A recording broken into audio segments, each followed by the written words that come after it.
এই তিনটেই যদি করতে পারি, প্রত্যেক পরিবেশের মানুষ যদি দায়িত্ব নেয় যে আমার পরিবেশে একজনও বেনমাজি থাকবে না,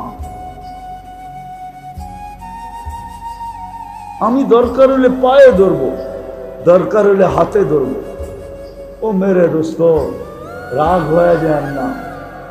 রাগ হবেন? বলবো এইখানের তাবলিগওয়ালারা আছে, এই মহল্লার তাবলিগওয়ালা দূর দূর যায় মানুষের পাও ধরতেছে, কিন্তু এই মহল্লাবাসী দালাদের পাও ধরতেছে না যে আমি তোমাদের পাও ধরতেছি। যে মসজিদ বইলা দাও, মসজিদ, আমি মসজিদে বৈশা বইলা দিতেছি, মিডিয়া নোট কইরা নে, আজকে যদি মুসলমান ফজরের নামাজে জুমার সমপরিমাণ লোক পড়া দিতে পারে, তাহলে কালকের থেকে মুসলমানদের বিজয়ের পালা শুরু হবে। বিজয়ের ঝান্ডা আকাশের ভিতরে উঠতে থাকবে, পতাকা উঠতে থাকবে। কোরআনে লেখা নাই, ইহুদিদের কিতাবে লেখা আছে, ইহুদিদের কিতাবে, যে যেদিন মুসলমানের ফজরের জামাত আর জুমার জামাত সমান হবে, ওই দিন থেকে মুসলমানদের বিজয়ের পালা শুরু হবে। আপনি ভাবছেন ওরা প্রতিদিন ফজরে আইসা দেখা যায় আপনার মুসল্লি কয়জন হয়েছে, আর একটা মুস্কি হাসি দিয়ে চলে যায় আর বলে এখনো বাড়ে নাই, বিদায় আমাদের কোনো চিন্তা নাই, কচু কাটা কর আর জামলে তা কর, ওদের বিজয়ের পালা শুরু হবে না, না, না, না, না, না। এই জন্য আমাদের তিনটা দায়িত্ব। ভালো মতে বোঝেন, কিন্তু আমি শেষ জায়গায় চলে আসছি কথার। তিনটা দায়িত্ব আপনার উপরে ফরজ, এক কদম হেলাইতে পারবেন না, এক কদম। আজকে হয়তো হেলায়া দিতে পারেন, কিন্তু কালকে হেলাইতে পারবেন না। হেলায়া দেওয়া বোঝেন? হেলায়া দেওয়া বোঝেন না? বুঝেন? আজকে মনে হয় সমাজের বড় ব্যক্তিত্ব, পুরা সমাজ হেলায়া দেন, ঠিক না? এলাকার ব্যক্তিত্ব মানুষ, পুরা এলাকা হেলায়া দেন, ঠিক না? থানার ব্যক্তিত্বমান মানুষ, থানা হেলায়া দেন, ঠিক না? ফ্যাক্টরির মালিক কর্মচারী করে হেলায়া দেন, ঠিক না? কালকে কিন্তু আপনি পাও হেলাইতে পারবেন না, অন্যরে হেলাইবেন কোত্থেকা? লা ইয়াসাল কাদামা আব, আল্লাহর রসুলের কথা, পাও হেলাইতে দিবে না আল্লাহ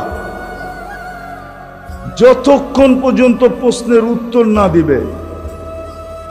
হেলান হেলান তো দূরের কথা, স্টিল বানায় দিবে, স্টিল নড়তে পর্যন্ত দিবে না, এরকম বানায় দিবে কিয়ামতের দিন। ভালো মতে বোঝেন। এই জন্য আসেন, শেষ জায়গায় চলে আসছি, আর কথা বাড়ায় লাভ নাই, অল্পতেই যথেষ্ট।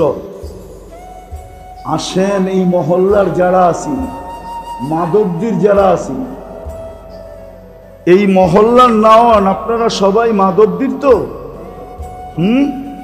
আজকের থেকে দায়িত্ব নেন যে আমি আমাকে জাহান্নাম থেকে বাঁচাবো, পরিবারকে বাঁচাবো, আমার মাদবদীকে বাঁচাবো। এটার জন্য যতটুক করতে হয়, যেইভাবে করতে হয় ওইভাবে করেন। আছে দুনিয়াতে প্রমাণ আছে, বিপদ আসলে কি আমরা বেঁচা যাবো না? আপনি বেঁচা যাবেন। আমি আপনাদেরকে প্রমাণ দিতেছি।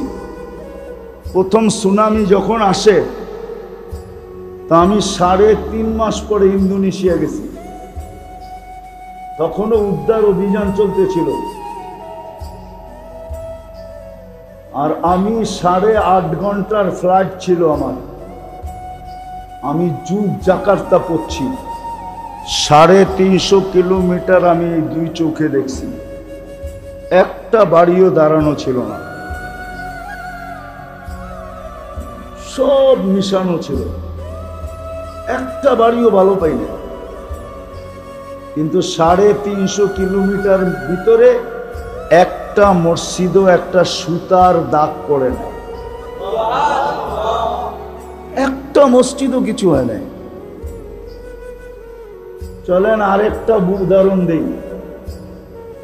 আজ থেকে 10-12 বছর হবে, 2009 কি 10-এ হবে, তুর্কিতে একটা ভূমিকম্প আসছিল, একটা শহর দশা গেছিল। আরে তুর্কিতে না, ইটালিতে একটা শহর দশা গেছিল। ওই শহরে আমি গেছিলাম। ওই শহরে একটা মসজিদ ছিল, ওই মসজিদে আমি বয়ান করছি। পুরা শহর দশা গেছে, কিন্তু ওই মসজিদ কিচ্ছু হয় না। আপনারা যদি শুরু করেন তাহলে বিপদ আইলে আল্লাহ বাঁচায় দিবে, বিপদ আসলে কি করবে? বাঁচায় দিবে। আমি এতটুক আপনাদেরকে বলবো,